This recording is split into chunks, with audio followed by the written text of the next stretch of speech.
Olá, queridos! Sejam bem-vindos ao programa Profecias Bíblicas, Esperança das Nações. Louvado seja o nome de Deus, porque estamos juntos mais uma vez para estudarmos estas profecias tão especiais, destinadas a nos dar clareza para os últimos dias da história da Terra. Você e eu somos escolhidos do Senhor para vivermos nesse tempo. Deus não nos escolheu para outra hora do passado, nascemos agora porque Deus planejou assim. E Deus tem um plano especial para nós. E vamos entender esse plano ao estudar a sua palavra. Mas não antes sem orarmos. Vamos orar juntos? Eu quero orar com você agora. Vamos orar. Senhor Deus eterno, misericordioso Senhor e Pai, louvamos o teu nome pelo dom do Senhor Jesus Cristo e porque tu prometestes que nos ajudaria a compreender a tua palavra. Vem nos ajudar agora, a nós, aqui que estamos e também as pessoas que estão nos assistindo, para que possamos entender o que o Senhor quer, fazer uso disso e te obedecer. Em nome de Jesus. Amém. Vamos juntos na nossa luta, ao estudarmos pela graça de Jesus, o que é que nos diz a palavra de Deus no livro tema das profecias bíblicas que estamos estudando, o livro de Daniel. Abra sua Bíblia no livro de Daniel e veja que detalhes interessantes traz no seu 12º capítulo. Daniel capítulo 12. Já estudamos 11 capítulos até agora, estamos estudando o capítulo 12, os momentos finais da história da Terra. Dê uma olhada comigo o que diz aqui. Neste tempo se levantará Miguel, o grande príncipe, que protege os filhos do teu povo. E haverá um tempo de angústia, qual nunca houve desde que houve nação até aquele tempo. Mas nesse tempo livrar-se-á o teu povo, todo aquele que se achar escrito no livro. Bendito seja o nome de Deus. Ele promete nos livrar e vai ser assim mesmo. Mas dê uma olhadinha no verso 3. Os que forem sábios resplandecerão como o fulgor do firmamento, e os que muito ensinam a justiça refulgirão como estrelas para sempre e eternamente. O que significa uma pessoa ser sábia nas coisas de Deus perante os olhos do Deus eterno? Por que foi dito esse tipo de descrição para Daniel? O que o Senhor Deus queria dizer com isso?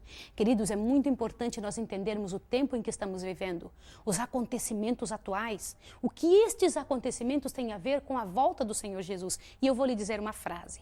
Ainda que o mundo inteiro não acreditasse, o que não é verdade, muita gente crê como nós, ainda que o mundo inteiro não acredite, Jesus vai voltar do mesmo jeito. Você pode imaginar que coisa bonita pensar assim? O nosso Deus tem mais para você, muito mais do que eu consigo dizer ou explicar. Abra sua Bíblia no livro de Apocalipse, capítulo 13, porque hoje eu tenho algo muito sério para falar com você. Você precisa entender quem é os dois poderes, quem são os dois poderes que vão lutar abertamente nessa terra e que a nossa Bíblia traz essas informações de forma bem detalhada. Abriu em Apocalipse capítulo 13, vamos entender alguns dados que já vimos e já tentamos compreender da linguagem profética. O que diz aqui no versículo 1 do capítulo 13? Eu vi subir do mar uma besta que tinha 10 chifres. Você se lembra que animal em profecia é reino, certo? Um poder. E por que tinha 10 chifres? Tinha 10... O que você está lembrando aqui? Não se parece com aquilo que já estudamos em Daniel 7? Continua. E 7 cabeças, e sobre os seus chifres 10 diademas. Você lembra dos 10 chifres? 3 caíram, sobraram 7. E aqui, e sobre sua cabeça 10 diademas. E sobre as suas cabeças um nome de blasfêmias. Você já sabe que este reino é contrário a Deus. Este poder é contrário a Deus. Se fala em blasfêmias, você já sabe que está contra o Deus eterno. Queridos, é tão importante entender estas verdades. É tão sério compreender o que o Deus eterno está querendo dizer com isso. Continua. A besta que vi, esse reino que foi visto, era semelhante ao leopardo, e os seus pés como de urso e a sua boca como de leão. Não se parece com Daniel 7? Você sabia que esta fera, este reino que está dizendo aqui, é um dos que foram citados em Daniel 7? Continua. O dragão deu-lhe o seu poder, o seu trono e grande autoridade. Quem deu poder a este animal aqui, que não se sabia dizer qual é, uma besta, que tinha parte de leão, parte de urso, parte de leopardo, tinha um pouco desses reinos juntos. Qual foi o reino que aderiu, que recebeu, que absorveu todos esses reinos? Não foi Roma? Olha que coisa interessante aqui. Isso é coisa muito séria. Continua. Eu vi uma de suas cabeças como golpeada de morte, mas a sua chaga mortal foi curada e toda a terra se maravilhou seguindo a besta. Aqui mostra um tempo em que esta besta seria tirada de cena, mas que voltaria de novo e toda a terra se maravilharia seguindo ela. Mas diz que essa cabeça que tinha sido tirada de cena foi golpeada de morte. Você sabe quando foi que isso aconteceu com Roma? Aqui está falando de Roma papal, com certeza. Que absorveu todos os reinos, que absorveu toda a infraestrutura, a maneira política, a maneira cristã de trabalhar de todos esses reinos. E de repente, quando aparece com uma de suas cabeças golpeadas de morte. Aqui, nesse capítulo 13, ela aparece apresentada para que nós possamos ver em que ponto da história está comentando a respeito dela. Quando foi que uma de suas cabeças foi golpeada de morte? Você se lembra que em um dos nossos estudos nós estudamos a respeito do momento em que Berthier, um dos representantes de Napoleão, na Revolução Francesa, foi e prendeu o Papa no final da Idade Média, em 1798. Uma de suas cabeças foi golpeada de morte, mas depois ressurgiu e toda a terra seguiu, ficou maravilhado seguindo a besta. Continua. E adoraram o dragão que deu à besta a sua autoridade, e adoraram a besta dizendo, quem é semelhante à besta? Quem poderá batalhar contra ela? Foi-lhe dada uma boca para proferir arrogâncias e blasfêmias e deu-se autoridade para continuar por 42 meses. O que são 42 meses na profecia? Eu sei que você já deve estar com caneta e lápis aí na mão, papel para que você possa observar. Lembra-se que cada dia representa um ano? Nós já estudamos isso.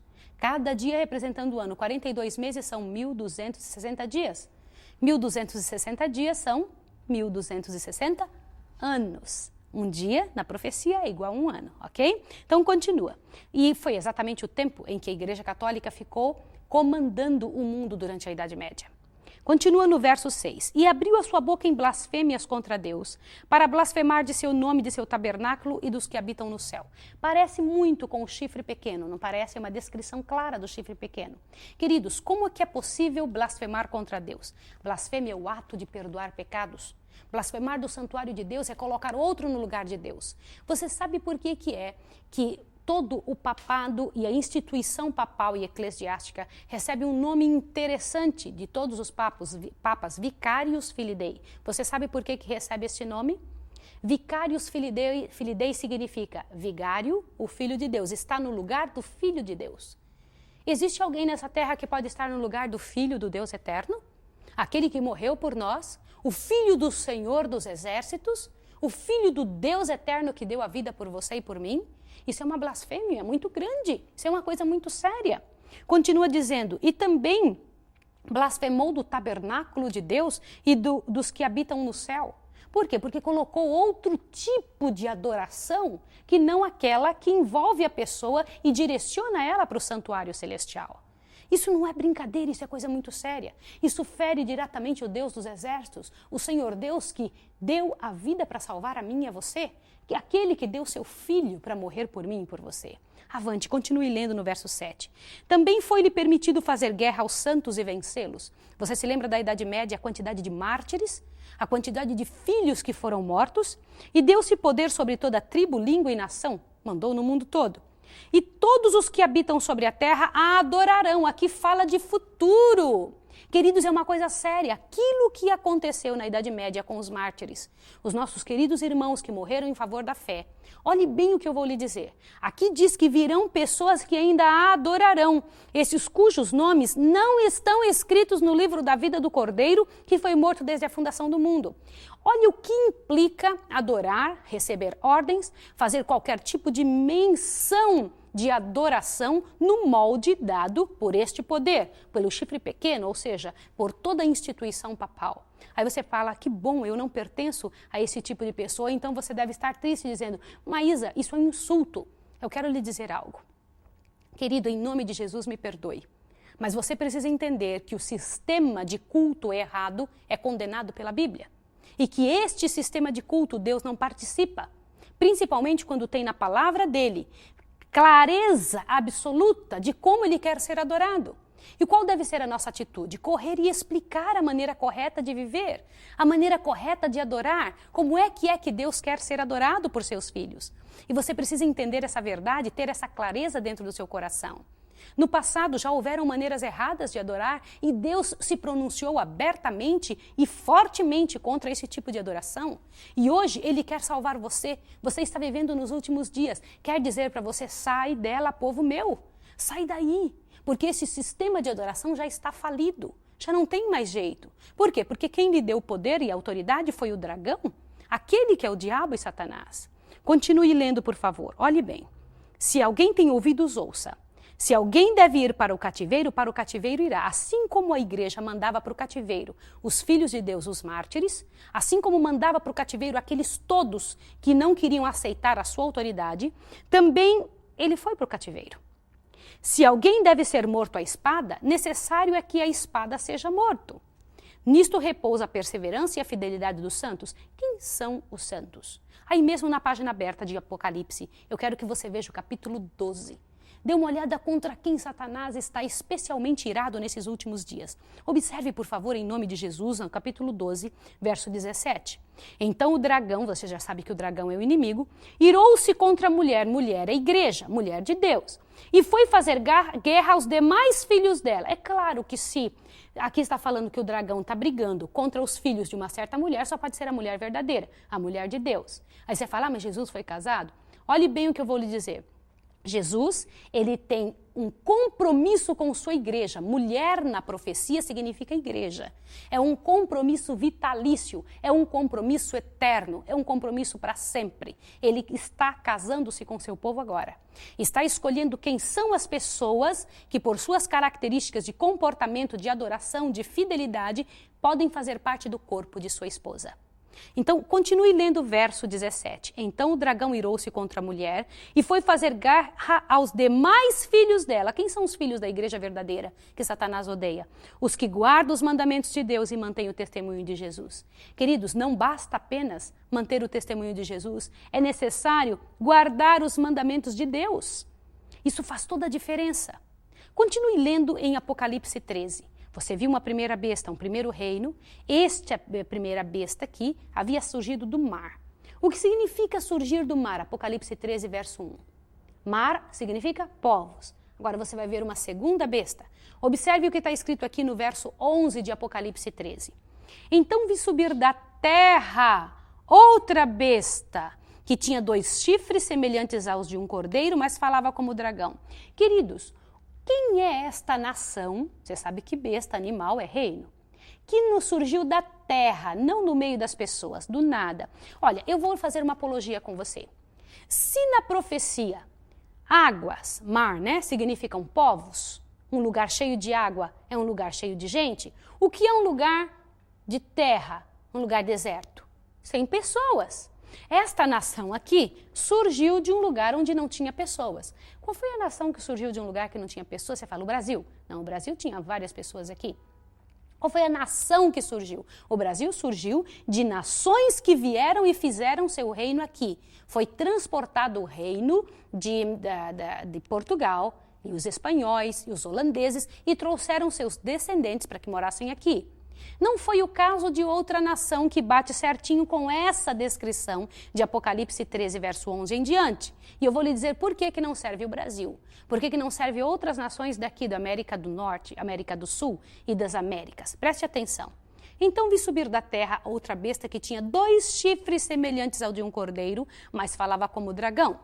Vamos continuar lendo para a gente ver se a gente consegue descrever e entender. Exercia toda a autoridade da primeira besta na sua presença e fazia com que a terra e os que nela habitavam adorassem a primeira besta cuja chaga mortal fora curada. Quem é o único país na terra que tem essa autoridade sobre os outros países, de que quando algo acontece, obriga que o país faça alguma coisa?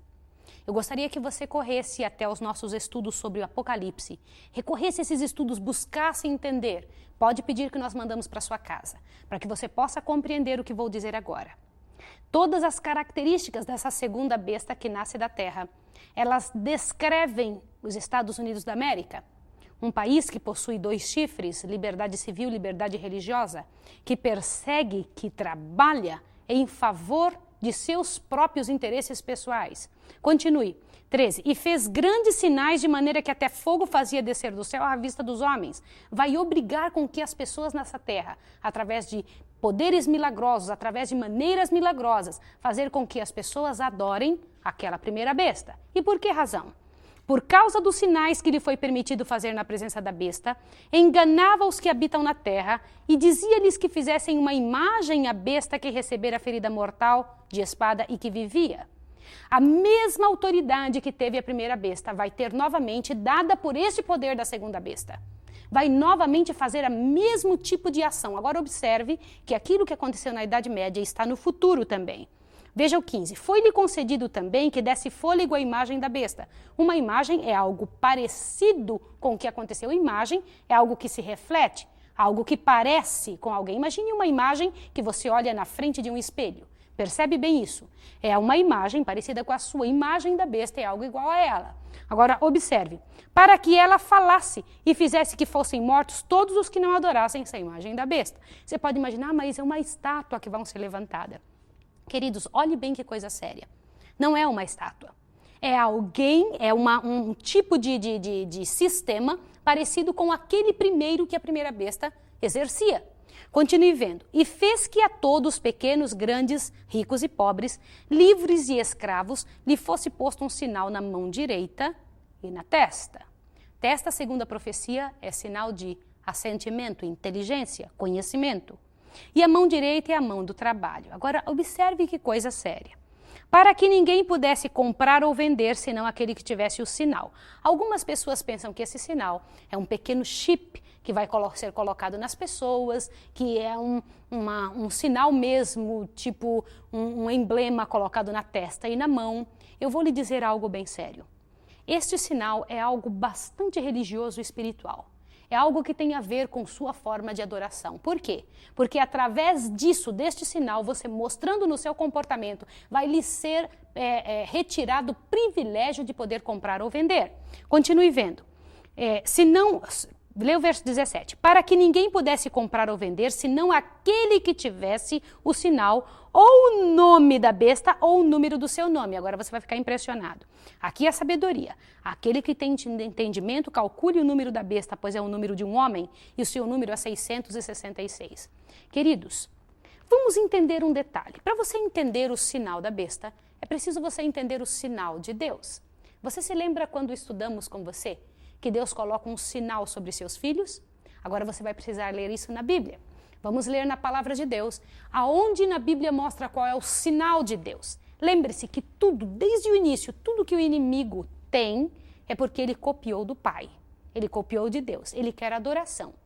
Tudo que ele deseja é que os seres humanos o adorem da forma como adoram o Senhor Jesus Cristo, da forma como Jesus Cristo era adorado no céu. Então veja bem, vamos contar comigo, vamos entender comigo. Deus tem anjos. O demônio também tem anjos. Deus possui filhos. A Bíblia diz que existem filhos que são filhos do diabo. O próprio Jesus diz isso e em 1 João capítulo 3 também fala dos filhos do diabo. São aqueles que transgridem as leis de Deus, que cometem pecado. Continue passando um detalhe interessante. Deus possuía mundos. Agora, o inimigo também se diz o dono desse mundo. Deus possui leis. Ele diz que as leis foram abolidas e existem também as leis do inimigo. Agora, observe que coisa interessante que eu vou dizer para você. Deus tem um sinal. Será que Satanás também não tem o sinal dele? O sinal da besta? Vamos ver qual é o sinal de Deus? Abra sua Bíblia no livro de Ezequiel. Vamos juntos para o livro de Ezequiel. O livro de Ezequiel, um pouquinho antes do livro de Daniel, nos mostra com as palavras de Deus qual é o sinal de Deus sobre seus filhos. Ezequiel capítulo 20, verso 12. Olhe o que você vai ler. Promete para mim que se você ler isso daqui, você muda de atitude? Toma uma posição na sua vida? Então, ouça comigo. Também lhes deis os meus sábados para que servissem de quê? De sinal entre mim e eles, para que soubessem que eu sou o Senhor que os santifica. Você fala, mas isso foi dado só para o povo de Israel. Lembra do estudo que fizemos na vez passada? A última vez estudamos que Israel moderno é todo aquele que aceita o Senhor Jesus. Para quem é este sinal? Isso é fabuloso, queridos. Veja o verso 20. Santificai os meus sábados, o Ezequiel 20, 20. Santificai os meus sábados e servirão de sinal entre mim e vós, para que saibais que eu sou o Senhor vosso Deus. Qual é o sinal de Deus? A própria Bíblia disse, o sinal de Deus é o sábado.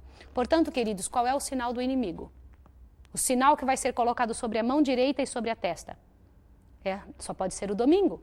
Sabe por que tem que ser o domingo? É o sinal de autoridade daquela primeira besta que se volta contra Deus. Lembra quem foi que mudou o sábado para o domingo? Foi o poder papal que mudou o sábado para o domingo, que impõe esse tipo de situação. E eu vou lhe dizer algo. Dentro de alguns dias, mais uns dias, vai ser imposto o domingo nesse planeta como Dia Mundial de Guarda em lugar do sábado. Mas imposto.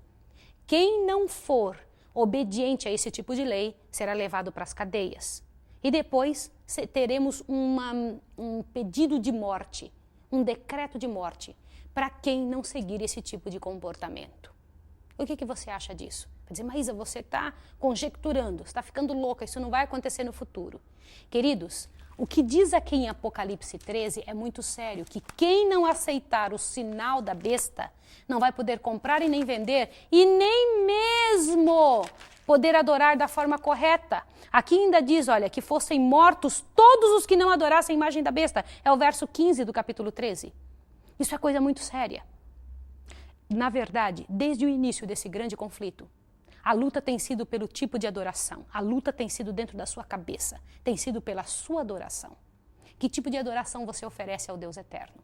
Como que você oferece para o Senhor Deus do universo? O tipo de adoração correta ou errada?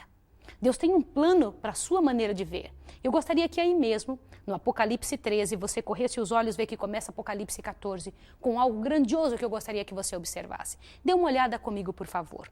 Olhe só, Apocalipse 14, e veja do verso 1 em diante. Então olhei e vi o Cordeiro em pé sobre o monte Sião, e com ele 144.000, que traziam escrito na testa o seu nome e o nome do seu pai. O nome de uma pessoa significa o seu caráter.